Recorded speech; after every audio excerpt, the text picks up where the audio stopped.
Sweet. Where's Darian? There she is. I'm here. Okay. Very nice. Hello and welcome to the Funimation official Power Hour podcast. Oh my god. Just a bit of housekeeping here at the top. This is our 100th episode. Crazy to think how far we've come from a humble Marxist theory podcast to an anime show. Wow. I like where we're going with this. This is a great intro. But note to subscribers, you may not see this week's episode because we actually switched to a new RSS feed. So if the podcast picture is green, that is the old RSS feed. The new one is red. We did switch over. I like where you're going with this, though. Makes me feel I like condescending the audience. I like that that's a theme with Austin. Is that what he was doing? No, I thought it'd be funny to trick people into thinking that this is an established program. Make them feel like they're behind and they're wondering where all the other episodes were. I mean, this is the biggest anime podcast in the world. The Joe Rogan of the anime world. Train by day, Joe Rogan podcast by night, all day. Jay, do you have something to kick us off at the top? I do. I did do my homework. Okay. In Howl's Moving Castle and a lot of Miyazaki movies, there's like these amazing food scenes where it's like so inviting and welcoming and amazing looking. And it's like the simplest thing that's going on, like cooking in a pan or something. And I was thinking about why is that so? Like, what is it about the scene that makes it like that? And why can anime do that, where it can take something that's seemingly mundane and make it exciting and beautiful? I think the reason is because it emphasizes through simplifying. So it takes the action of cooking and it takes the core elements of it. For example, in the Howl's Moving Castle, there's bacon and eggs cooking on Calcifer, the fire demon. And you can see the bubbles, you can see the sparks of the fire, you can see the egg being translucent, and you can see the grease of the bacon and stuff. So it takes all these elements of real life, and because they're simplified and almost symbolized in the anime, it's not fully representational. We get the chance to like focus in on, would you put that chapstick away? My God, I cannot focus when you're fucking hydrating your lips. Jesus Christ. I wasn't trying to make a scene. Well, you did. It's my segment. Put that chapstick away. Anyways, back to the greasing. Yes, greasing the of the greasing. Yeah, I think that anime does one of its strengths is highlighting through simplifying, which makes things beautiful. It gives us an opportunity to pay attention to something in greater detail. Yes. Jade, who's the guy that does like Paprika and stuff? Satoshi Kon? I don't know his name, but yeah, that guy. Yeah, the director of Paprika and Perfect Blue and stuff. I heard some quote from him where he was talking about how in animation you can, because it's a lower resolution medium, like it's not it's not photography or whatever. Since it's simpler, you can also do things quicker. Like when you do film, it's like 24 frames per second. Mm-hmm. A lot of animation is 12. Or if it's not 12, sometimes it's often 12 and then it'll speed up for certain moments. So it's like, because there's only 12 frames per second most of the time, he had some thing where he was talking about how people can understand things faster. So like a shoe getting thrown at somebody might only last a quarter of a second, that shoe getting thrown. But because it's staying on for more frames, there's less motion in the thing that's going on, your eye actually tracks it quicker. That's super interesting. That makes sense. That's kind of like a graphic novel or a comic. Your brain fills in the gap between the frames in a way. Like A happens, then C happens, and your brain fills in B or whatever other parts are in between. That's kind of crazy, actually. I feel like they can mess with timing, too. I was kind of thinking about this last night. Why is watching sports anime so much more interesting than watching real people's sports? Because they could really slow down specific scenes, right? Okay, all right. Don't you guys laugh at me. I'm just saying. No, it is. This is an anime podcast. Not according to Austin. I think Austin has other ideas for this, where this is going. No, I agree. Thank you. Yeah. Slow down the impactful scenes, whereas, in real life, you crack an egg, it's a half a second ordeal. Yeah. And obviously, like, style plays into it too. It's like you can stylize so much in those little scenes, or you can emphasize motion and you can play with time, kind of like what Austin is talking about, which you can do in film too. But I just think it's more exaggerated in anime, more intentional, because it has to be, because they're literally creating the frame by frame of the show. Some of that I think is also a result, like all the stylistic flourishes of how things move in animation in general, I think is also a result of trying to keep costs low, because they have to draw every frame and you can't have everything moving like in a video, like film. Like you can't, you literally, unless you're like Miyazaki, most anime shows have limited animators. And so they have to really focus where they're putting their energy towards. So if it's the food, the egg cracking, the background's not going to be moving. You might not even want to animate the hands after the first couple seconds, so that you can just use that same drawing of the hands as the yolk is falling. And so there's like this hyper awareness of like where your eye is actually going specifically, and why that needs to be animated versus something else in frame. Absolutely. I think that is actually charming about anime, because there's less to pay attention to. The way that they simplify things makes it almost more digestible. A lot of people are really obsessed with Miyazaki or Ghibli style food. I mean, there's a whole cafe in Japan that tries to replicate it. Really? Yeah. Did you go? No, it came out after. I haven't gone. I've just been crying and watching from afar. Next time I go, though, we're hoping to go to Japan next year or two, and I will report back, and we'll cycle all the way back to this episode. Nice. Our 100th episode. What a trip this show's been. Yeah, can you think from where we started? We're all the way here now. This show was unlistenable at the beginning. There was no structure. It was obvious that we were uncomfortable on mic. That makes one of us. I'm really proud to have made it this far, guys. Me too. All Middle-earth knows the tale of the War of the Ring. But 200 years before that, Riders of the Mark, brothers of Rohan, there was an older tale. arise! I wanted to get you guys' thoughts on, there's a Lord of the Rings anime. I feel like, Jade, that I think is my internet just broke. Oh. I'm just kidding. I just didn't want to talk about Lord of the Rings anime. Oh, so- really? Why not? What's wrong with that? I don't know. Something about that just like immediately. Like Lord of the Okay. Rings was so epic on its own. Yeah, I don't know. I'm suspicious. I just feel like, yeah, what are they going to bring to it that Lord of the Rings doesn't have? I Aside, thought like, you'd 'cause be like so stoked about this, Jade. This feels like I'm the I blending of know. your worlds. But I'm curious. Like, I think it could be cool in some ways, but it's like, it's kind of like when they try to adapt anime into a film, and it's just disappointing because they miss the point of the original work, or they just try to like make it cooler by adding unnecessary things, you know, like it doesn't really do much. And so I'm wondering, like, what are they going to add? I don't know.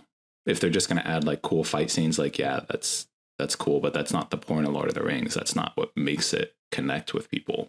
There's enough fantasy everything. There's enough fantasy anime, fantasy film. Like, it's overdone. It's oversaturated. Lord of the Rings stands out because it was one of the earlier movies that was successful in that way, or like had that kind of success and connected with people. We don't need just another fantasy anime. And if that's what it's going to be, I don't think it's going to be very good. And if it deviates from Tolkien or what makes Lord of the Rings good storytelling, I just don't see what it will add. And the way that Japanese people or like anime tells stories is often kind of like too archetypal, you know, like in Lord of the Rings is archetypal as well, but like there's a difference between, like, I feel like how stories are told in America versus in Japan. And I think the way that it's told in America serves Lord of the Rings, and filtered through the storytelling ways of anime won't necessarily serve Lord of the Rings as a story. So I'm just not, I don't know. I'm suspicious, but I should watch it and then we could talk about it. Well, I just read the summary / I'm reading it while we're talking, and it seems like more than anything, it's just taking the world of Lord of the Rings, not the plot or anything. It has nothing to do with any of the characters we've come to know. Okay, you guys have come to know because I've watched it once. Jade's just a huge fan of the original series, right? Yeah. Everyone is. It's so good. Yeah, I can't get Liv to watch it. Yeah. It's long. She thinks it's for babies. She thinks it's for boys too. And I'm like, no. The ladies love Lord of the Rings. Yeah. We like Legolas. Mm-hmm. And Aragorn. And that other guy. Yeah. Viggo Mortensen. Pretty hot. He's the divine masculine. Tell me more. He's the perfect example. He's the king archetype. He's like the perfect hero. He's like humble and strong, but gentle, but sensitive, kind. He's all the good qualities of the divine masculine. And he becomes the leader of the realm in the end because of that. He becomes the ultimate male archetype in the end. He's the ultimate king symbol. Even a freaking elf wants to like date him because he's so divinely masculine, you know? Was he sensitive and all that? I feel like he was dark and brooding. That's all I remember. A little bit dark and brooding, but you know, he's like, you know, he's like, well, if you see how he interacts with his horse and stuff, he's like always like sweet to his horse. And he's like, he's a ranger. So he's kind of in the books, I think it goes more into it, but he's like in touch with nature and like knows how to like track and like in tune. He's sensitive, observant. Okay. I feel like unless it's like a Studio Ghibli film, which it's not, I just looked it up, it'll be really hard to capture like the beauty that The Lord of the Rings is kind of known for. Yeah. I think it'll just be shiny looking. I think it'll just be like, you know, use the substance that people like in Lord of the Rings, the characters or whatever, or the world. It'll reference that, but not actually add much to it. Austin, you're typing aggressively. Sorry. Is my mic too hot? It is pretty spicy. Maybe a little bit. Okay. Turning it down. I didn't think it was hot. Looking up whether Bezos was involved at all. Oh, God. Didn't they make that series on Amazon? It was terrible. No one likes it. Which series? Rings of Power. Yeah. It's like the most expensive TV show ever made, too. Yeah. Surprised to see that it's actually a Japanese director who did Lord of the Rings anime. Well, that would be interesting if they had more of a collaboration then. Yeah, it's a guy that has worked on several of the Ghost in the Shell sequels. That's hopeful then. So Jade's perspective is changing. I love Ghost in the Shell, at least the first movie. But there is a Blade Runner anime adaptation by Shinichiro Watanabe, who did Samurai Champloo and Cowboy Bebop and stuff. And it's really good. It's like a short, like 25-minute episode or whatever. But what it does well, and it takes place in, it doesn't like have the same characters or anything, but it understands what Blade Runner is. It doesn't just try to like capture the aesthetic. It fundamentally understands the feeling of what makes Blade Runner so good. And it works because of that. I just don't know that they're going to do that with Lord of the Rings. Are you talking about Blade Runner Black Lotus? Black Lotus is like, there's a couple different directors that did like different shorts. I don't think it's Black Lotus. I think it's like, this looks like a series that came out a couple of years ago. But this guy that's doing the Lord of the Rings thing, he also made that Blade Runner series. The whole thing, or just Black Lotus? Yeah. Because there's a computer animated one, and then there's a let's see. This appears to be a series. It's got Blackout 13 episodes. No, so Blackout, Blade Runner. Don't gaslight me, Jade. I'm looking at the Wikipedia right now. It's Blade Runner Black Lotus. I'm fucking looking at the IMDb right now. Look up Blade Runner Blackout 2022, it looks like. That's the one I'm talking about. The use of gaslight. The hot word of 4 years ago. I call it fog lamping. I love the fog lamp people. Jane, you're fucking crazy. You're crazy for this. Everybody thinks you're crazy. Oh my God. Don't fog lamp me. I'm going to go along with that. You guys are both fog lamping me. The divine masculine says fog lamp. Yeah. Should we dive into this Fooly Cooley episode? Yes. If they both want to split up, then there's really nothing I can do about it. Well, that's very level-headed of you. Don't worry, I won't do anything to ruin your father's reputation. I promise. It's okay, I'm not worried. You seem like a smart secretary. You slept over last night, but you put on a different suit this morning. Well, well, that's very observant. And, you have extra clothes, too. Why is that? It's a costume for the school play. I got the lead role. Cold opens with Nina Mori. She's being driven to school by her father's secretary. It's a nice car, and her family seems to be pretty well off. We learn that her parents are splitting up, likely because the secretary who's driving the car is sleeping with her father. Nice. She seems unfazed and more concerned with the school play that she says she'll be starring in. Keep your hands off me. So, what's up for supper? You're probably going to insist on curry again, right?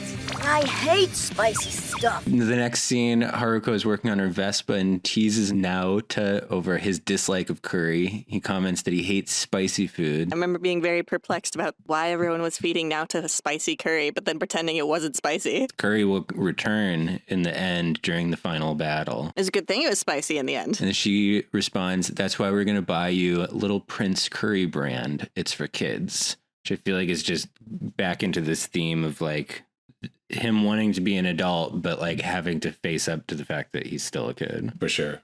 Especially in the next episode. What are you drinking? I'm drinking a Pilsner. It's a Pilsner. It's a style of beer. Edit that out. Yeah, let's not let our audience know that Darian doesn't know what a Pilsner is. I'm a classy dame, Jade. I have 2 liters of eggnog. Yeah, gross. Still untouched. Anyways, back to the show.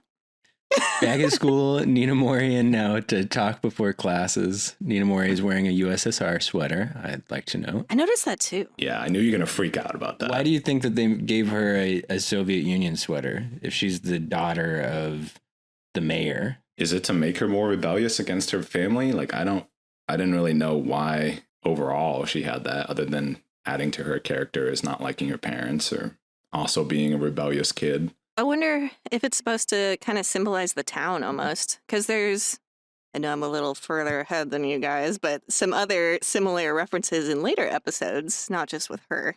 It definitely made me think like, oh, this is like a recurring theme. Is this supposed to represent like, Naoto wanting to escape this kind of area? Like everyone's kind of under a thumb with this giant iron. Not to spoil things too, but, the government in the next episode kind of comes in. There's like some kind of weird FBI thing going on. Oh, really? Eyebrow Man finally makes an appearance. Mm-hmm. Oh, I forgot about it. I'm more curious to talk about the next episode. Too bad. Well, you're stuck on episode 3 right now with me and my exhaustive plot that I wrote out. Well, come on, lay some more so on us. good. Why do you think she's wearing that shirt? Why don't you give the... I don't know. I can't decipher the politics of the show, so I don't really know. I don't know if it's just using the Soviet Union as a kind of iconographic thing, because it's like rebellious and her dad's the mayor, and obviously Japan's not a socialist country. So is it just, like you were saying, is it just a symbol of rebellion, or is there something else going on? Kind of reminds me of when people wore shirts that had Mao on it, or like had wallets of Mao and shit, Or Che Guevara shirts. Oh. Yeah, no one really knew the history. They just liked the symbol. It just like kind of had a feel to it, Looked cool. I mean, to me, I'm like, hey, whatever gets you there, Bo. But yeah, obviously, if you the commodification of Che's face into t-shirts is pretty anti. Yeah. Naota, you're the lead role. No, you're the lead role. Anybody can play my part. I pass. We voted for the cast, and you got voted in to play the cat. The cat. Do not miss the rehearsal after school. They sort of bicker about who has the lead role in the upcoming play, and both argue that the other person has the lead.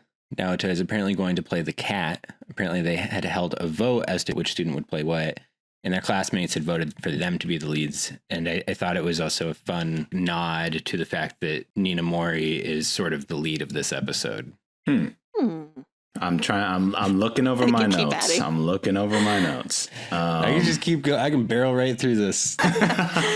We also learn in the beginning of the episode that his father is publishing a zine, and the house is filled with these zines that he's been distributing throughout the town. And when they're at school, we find out what's in the zine because all their kids are reading it. And in it is the salacious story outlining the affair between Nina Mori's father and his secretary. Yeah. And then here's, I think, kind of the thesis of this episode. This is in the voiceover. Kids can't choose the adults in their lives. They can't choose their parents. Nina Mori's father is the mayor of Mabase. I don't really get it, but it must make it tough for her. Of course, that didn't stop me from ditching the rehearsal after school. Playing a talking cat is really too dumb. To me, it resonated with me because we're doing the show, and I feel like talking on mic about anime is kind of dumb, and I have to like own up to the fact that that's what we're doing, and that's where my life has led me. Wow. You don't have any better options in your life, you bitch. You're in this for the long run. That is such a different perspective. I'm like, I get to talk about anime on camera? This is awesome. And Austin's like, what is my life? Damn. But do you guys remember that when you were a kid? Like the feeling of not wanting to do kiddie stuff or being embarrassed to participate in certain things because it felt like, oh, that was something I did when I was 9. I'm 10 now. Yeah, absolutely. And it's kind of like an immature reaction when you're in that state of being as a kid. Mm-hmm. You're like rebelling against what doesn't feel cool or, you know, what's below you. And there's a sort of like superiority complex that would come with that. Because it's like, well, you're all children. Yeah. Do you guys know the story of Puss in Boots? Is that like relevant to this episode? Is it not Shrek? Okay.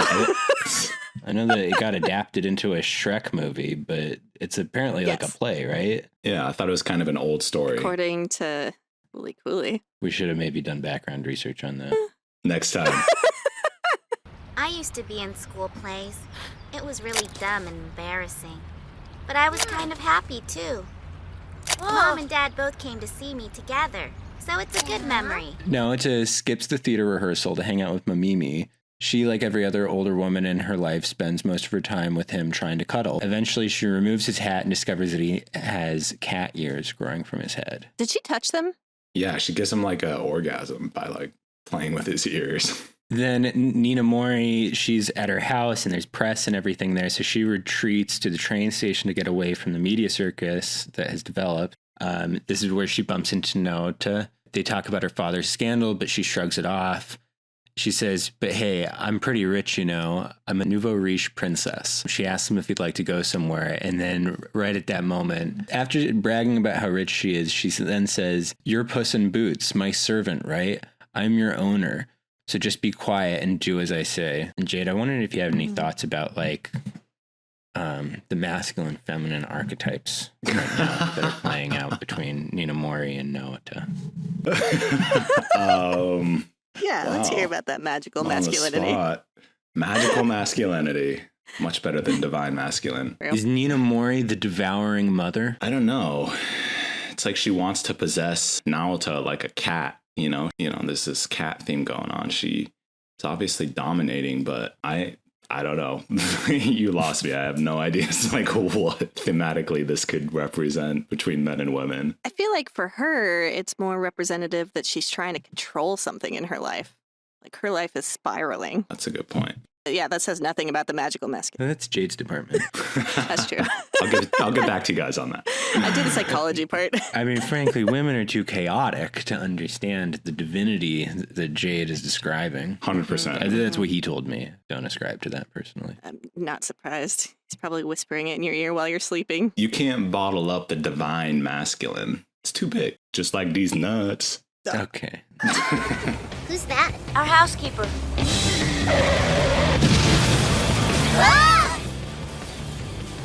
Haruka comes racing down the street. When she swerves to avoid hitting a stray cat, she falls off her Vespa bike, slamming into Naota, knocking him into Nina Mori. At first in slow-mo, appearing as if they might kiss, but then speeding up to them just smashing their skulls together. His hat flying off, revealing his cat ears. I noticed there's a cool moment when their heads smash where it turns red between their two heads as if like the portal ability of his brain is transferring over into hers. Oh, is that when it happened? Well, that is what happens. Because this is the first episode now where we've got shit coming out of other people's heads. Mm-hmm. Yeah. And I don't know if they follow up with that in the next episode or not. Not with her, but they do talk about why shit is coming out of his head. Okay. Mm-hmm. They try to explain it in very sciencey sounding things, and I listened to it and I was like, I just still don't think that makes sense. I think we're just using big words. I think they're just making this shit up like episode by episode. That's what it feels like. Like, I don't know what they're ultimately going for, besides the major themes we've already covered. Of puberty and such. Puberty. yeah, puberty. I mean, she like gets taken over by the portal. She becomes like a weird entity thing. Soda, how did you like the soda? Miss Mayor Nina Mori's daughter. Soda? How do you know about Nina Mori? Well, her father's a famous person now. Right? No, I don't think it's any big deal. Naota's dad invites Nina Mori to spend the night at their residence due to the current turmoil at her home, but also probably to get more juice on her father's affair for his zine. After dinner, Naota's father checks on Nina Mori in the shower. Are you okay? How's your stomach? I don't think it's any big deal. You think I'm a bad person? I'm glad you did it. It finally got rid of that secretary. She had to go. You're so mature for your age. Here, this'll keep the soap out of your eyes. I took that to be a pretty perverted comment. Naota's father is, I don't understand the function that he serves in the show besides being like a pervy old dude. He's the worst. The camera too in that scene, like the shot of him, he's cloaked in darkness, and then we get the shot from his point of view is just like from above of a naked girl covering herself with her arm. And then at the end of the scene, after telling her that she's mature for her age, he tries to hand her a hair ring, but he holds it only so far that she'll have to like reach for it to expose herself. I mean, it's just really fucking disgusting. For real. And even saying like you're mature for your age just means like you're hot for a kid. Right. He was not talking about how she was handling the separation of her parents. No. He also asks her if she thinks he's a bad man or not. It's really dark. Yeah, maybe he's like the representation of the non-divine masculine. Ooh. The path that Naota could take if he doesn't, follow Haruka and become his true self, if he doesn't grow up and embrace who he should be, his divine masculine essence. He's got a lot of lessons to learn. In the next scene, yeah, let's just ignore that. Go on. Come on. Oh, glasses. Our secret. I wear contacts. You've been hiding things. Oh, look who's talking. in Naota's room, Naota comments on Nina Mori's glasses, and she tells him that she wears contacts in public. Perhaps Naota is seeing a more authentic side of Nina Mori. You mean you cheated? You're not mad, are you? You wanted to play the lead bad enough to do something like that? Who would understand better than you? Nina Mori sits next to Naota on his bed. After a bit of sexual tension, she flirtatiously reveals that she rigged the class votes to have him cast as the cat and herself as the marquis. So when he asks her why she would do something like that, like rig an election, she all of a sudden sort of transforms Naota in her brain and the way she sees him as the Puss in Boots. She says, "Who'd understand better than you? You're Puss in Boots, who tricks the princess to be happy by pretending to be someone else forever. He hides his identity and pretends to be the marquis, but in time he becomes that person. So the lie becomes the truth. He transcends the mask. Don't you get it? That's how he finds happiness." Is that like fake it till you make it? Is that essentially what's Hell that yeah. saying? Or like, if you manifest a fantasy, then eventually that fantasy would become real. All I heard of what you said was manifest in that sentence. The big M. You gotta I thought manifest. the big M was masculine. Manifest magical masculinity. Like, Ooh, the 3 M's. What? No, Jay, we're Triple on M. anime right now.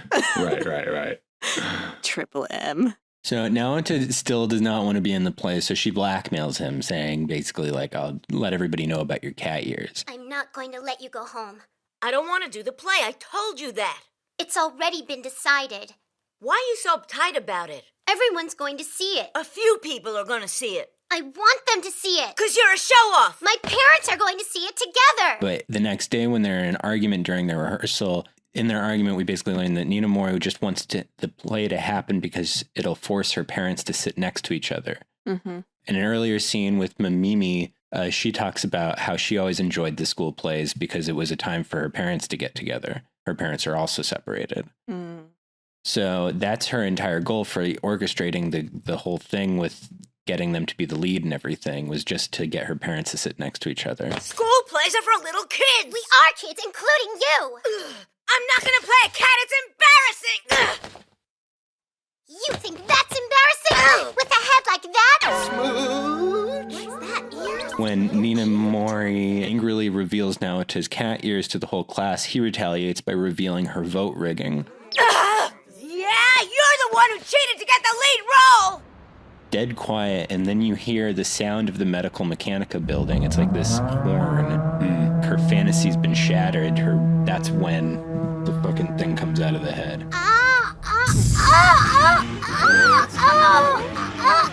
Have you noticed that's kind of a theme? Like amongst all the episodes, it's like the most emotional moment is when the whatever pops out of the head. Mm-hmm. I don't know what they're trying to say with that, especially since they're all kids. You know, if it's like a moment of development or a peak emotion that they can't comprehend, or a kind of untrained energy that maybe comes with puberty, with the hormones and everything. You can't always control it. And it's like in a moment of intensity, you can like lash out at a friend or get angry with your parents or whatnot. And it has this kind of monstrous quality to it because it's so foreign to you. What's this? What's happening?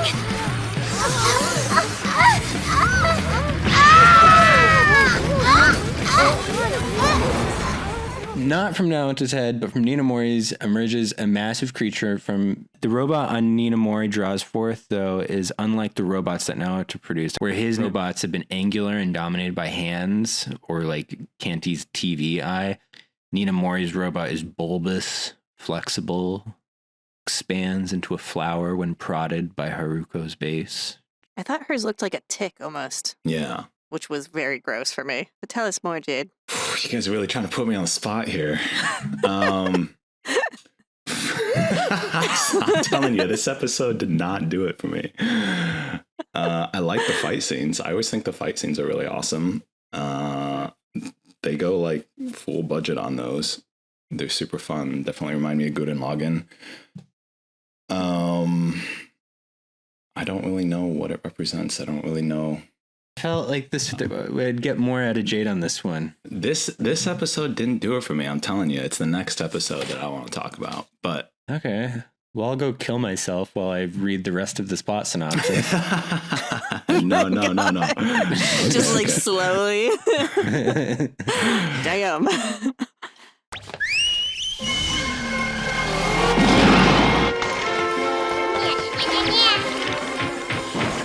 So far, this is the first fight scene that hasn't been scored by that Japanese band, The Pillows. Oh, really? I looked it up. It's The Comedian's Gallop by the Soviet composer Dmitry Kobalevsky. Interesting. There are some funny moments. I like the part where the robot, her underwear comes off, super pretty, but then the robot is like dodging and trying to like put the underwear back on her. I like that too. Who decided that? Like, who made that executive decision that was going to be a part of the show? I thought it was great. I also like that her first move is to attack. She attacks Naota by just like grabbing his face with her thighs. Oh yeah. Who doesn't want that? Pretty strategic, though. I mean, it could have knocked him out immediately. I appreciated that Haruko can whistle to summon her Vespa. Oh yeah, it's like a steed. Yeah, that's sick. It comes like galloping up.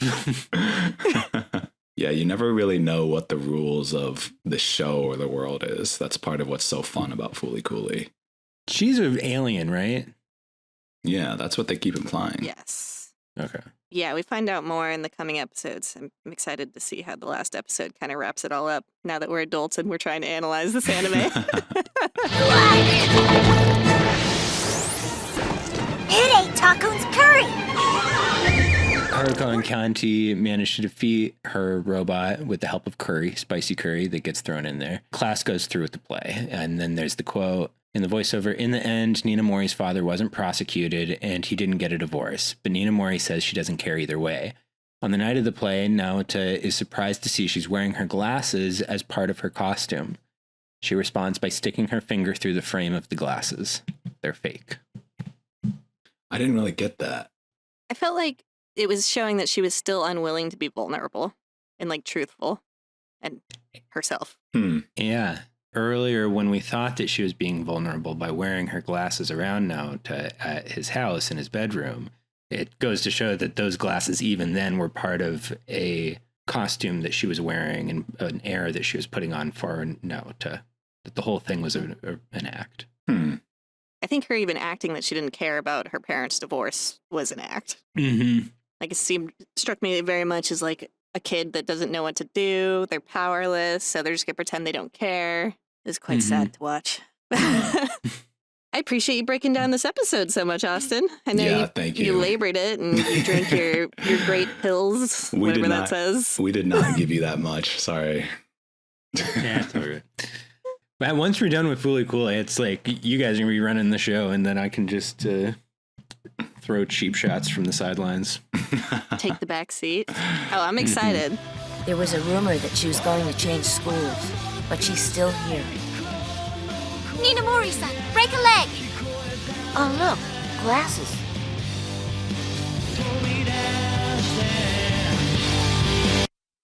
They're fake.